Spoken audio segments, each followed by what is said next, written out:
पिता पुत्र और पवित्र आत्मा के नाम पर आमीन। क्रिस्त में मेरे माता पिता, भाइयों एवं बहनों, सामान्य काल के 13वें सप्ताह में आप सबका हार्दिक स्वागत है। यदि हम जीवन में प्रथम स्थान ईश्वर को देते हैं तो हमारे जीवन में हमें नवा जीवन, आशीष और कृपा और बरकत और प्रभु का सामर्थ्य मिलता है। क्योंकि जब वह प्रथम स्थान जब ईश्वर को देता है तो वह अपने जीवन, अपनी जिंदगी में कामयाबी हासिल करता है, वह अपने जीवन में वह उन्नति करता है। तो इसीलिए प्यारे भाइयों बहनों, हम सभी अपने जीवन, अपनी जिंदगी में उस प्रभु का जो क्रूस है, हमें उन्हें उठाने की जरूरत है। और हमारे जीवन में हम देखते हैं कि बहुत सारे क्रूस हैं। बीमारी का क्रूस, दुख का क्रूस, परिवारों में परेशानियों का क्रूस, और कई प्रकार के जो क्रूस है, कई प्रकार के जो भार हैं जिसे हम दबे हुए हैं। अगर हम ये सारे चीजों को, ये सारे भार, ये सारे क्रूस को अपने कंधों में उठाते हुए जब हम आगे बढ़ते हैं तो हमारे जीवन में हम देखते हैं कि प्रभु की आशीष और प्रभु की कृपा मिलता है, और प्रभु हमें उस सारे भारों से, उस सारे क्रूस से हमें छुटकारा देते हैं। एक बार की बात है, एक जेल में बहुत सारे लोग रहते थे। उन सारे जेलों में से एक व्यक्ति भाग जाता है। जब वह जेल से भाग जाता है तो हम देखते हैं कि जेल के अधिकारी लोगों ने उस सारे 10 व्यक्तियों को भूखा रखने का निर्णय लिया। और जैसे ही उस 10 व्यक्तियों को भूखा रखने का निर्णय किया तो एक व्यक्ति ने उन्हें सुन लिया, और जो कैदी लोग थे उसमें से सारे लोग यही कहने लगे कि अगर हम भूखे मर जाएंगे, अगर हम इस दुनिया से चले जाएंगे तो हमारा जो बाल बच्चे हैं, हमारे जो घर वाले हैं, वो सब का क्या हाल होगा। तो प्यारे भाइयों बहनों, हम देखते हैं कि एक ईसाई भाई आता है और सुनता है उन सबों का जो भी वो वार्तालाप जब करते हैं, और उस अधिकारियों से कहता है, इन सबों के लिए मैं मरना चाहता हूं। हम देखते हैं कि उन सबों को बचाने के लिए जो ईश्वर के ऊपर जो विश्वास रखता था, श्रद्धा रखता था, ईमान रखता था, उन सबों के प्रेम के खातिर वह क्या करता है, अपना जीवन को वह दे देता है।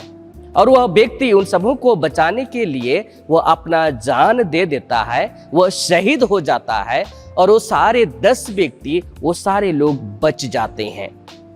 प्यारे भाइयों बहनों, हम देखते हैं कि उस व्यक्ति का जो प्रेम उन सबों के प्रति जो था, वो उन सबों को बचाने के लिए वो अपना जीवन को कुर्बान कर दिया। उसी प्रकार हम देखते हैं कि जो हमारा जो प्रभु यीशु मसीह है, इस संसार के सारी मनुष्य जाति को बचाने के लिए वह भारी क्रूस को ढोकर वह इस संसार में रहते हुए लोगों के साथ जो भी भला बुरा जो भी उसने सुना, वो सारे चीजों को, और इस संसार में जो भी लोग पाप में अपना जीवन, अपना जिंदगी जो व्यतीत कर रहे थे, इस सारे चीजों को सहते हुए भारी क्रूस को ढोकर कलवरी पहाड़ की ओर जाता है। कलवरी पहाड़ की ओर जाकर वह क्या कहता है, अपने आप को कुर्बान करता है, क्रूस पर उसका बलिदान हो जाता है, और वह हम सबों को बचाने के खातिर वह अपना जान दे देता है, और वह अपने पवित्र लहू के द्वारा हमें शुद्ध करता है, अपने पवित्र लहू के द्वारा हमें बचाया और हमारे सारे पापों को माफ किया। यही है ईश्वर का प्रेम। जो ईश्वर का जो प्रेम है मनुष्य के प्रति बहुत ही गहरा है, और इसीलिए हमें ईश्वर को प्यार करना, ईश्वर के राहों में चलना, ईश्वर के रास्तों में चलना हम सबों का कर्तव्य हो जाता है। आज के तीनों पाठों के द्वारा हम ये सीखते हैं कि प्रभु प्रेम के बारे में, प्रभु सही रास्ते में जाने के लिए हमें आह्वान करते हैं। अगर आज के पहले पाठ में अगर हम देखेंगे, एलीशा नबी उस एलीम के घर वह जाते हैं, उस स्त्री के घर वह जाते हैं, और वह जो स्त्री है, वह स्त्री वो नबी एलीशा को अपने घर में स्वागत करती है, अपने घर में उसका आदर सत्कार करती है, वह नबी सोच के।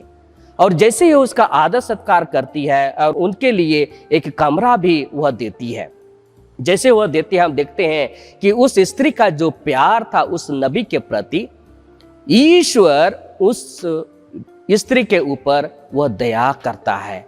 क्यों दया करता है? क्योंकि वह बहुत दिनों से उसके जीवन में प्रभु की आशीष, प्रभु की कृपा नहीं मिला था। और हम देखते हैं कि जैसे ही एलिशा नबी को अपने घर में जैसे ही वह उसका स्वागत करती है, उन्हें आदर सत्कार करती है, ईश्वर के द्वारा जो बहुत दिनों से जिसके जिंदगी में जो वरदान नहीं था, जो कृपा नहीं थी, उन्हें वह वरदान मिल जाता है। और वह क्यों? क्योंकि उस स्त्री ने उस नबी के प्रति अपना प्यार, अपना आदर सत्कार दिखाई है। और आज के दूसरे पाठ में संत पौलुस यही कहते हैं कि हम अपनी जिंदगी में हमें उस पापमय जीवन को हमें छोड़ना है। उस पापमय जीवन को छोड़ के नवी जिंदगी शुरुआत करना है। हम सब बपतिस्मे के द्वारा हम सब एक मृत्यु और पुनरुत्थान के सहभागी हुए हैं। इसका अर्थ यह है कि पुराना जीवन को छोड़ना है और नवी जिंदगी शुरुआत करना है। बहुत बार हम यही देखते हैं कि जो इंसान है, जो लोग हैं, इस संसार में जीते हुए, इस संसार में रहते हुए क्या काम करते हैं? ईर्ष्या, द्वेष, झगड़ा, इन सारे चीजों में फंसे रहते हैं। लेकिन संत पौलुस हमें ये कहते हैं कि अगर हम बपतिस्मा स्वीकार किए हैं, अगर हम प्रभु के ऊपर हम विश्वास करते हैं, श्रद्धा रखते हैं, ईमान रखते हैं, तो हमें इस सारे पापमय जीवन को हमें छोड़ना है और नवी जिंदगी शुरुआत करना है। प्रेम का, शांति का, आशीष का, कृपा का और प्रभु के प्रति श्रद्धा और ईमान रखते हुए हमें आगे बढ़ने की जरूरत है। और आज के सुसमाचार में पढ़ते हैं और कह रहे हैं, प्रभु हमसे ये वादा करें कि जो भी अपने माता पिता को जो प्यार करता है वह मेरे योग्य नहीं है। क्यों प्रभु यीशु मसीह इस प्रकार कह रहे हैं? इसलिए कह रहे हैं क्योंकि जो इंसान है सबसे पहले अधिक इस संसार की जो चीज है, जो वस्तु है, जो धन है, जो दौलत है, सबसे पहले उसको प्यार करता है, ईश्वर को नहीं।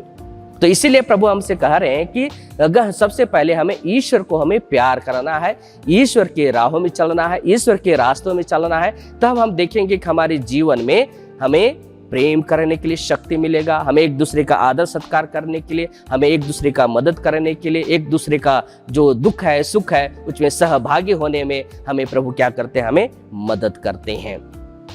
और प्यारे भाइयों बहनों, हम देखते हैं कि और एक जो व्यक्ति है, वह व्यक्ति अपने जीवन, अपनी जिंदगी में वह हर समय वह उदास रहता है।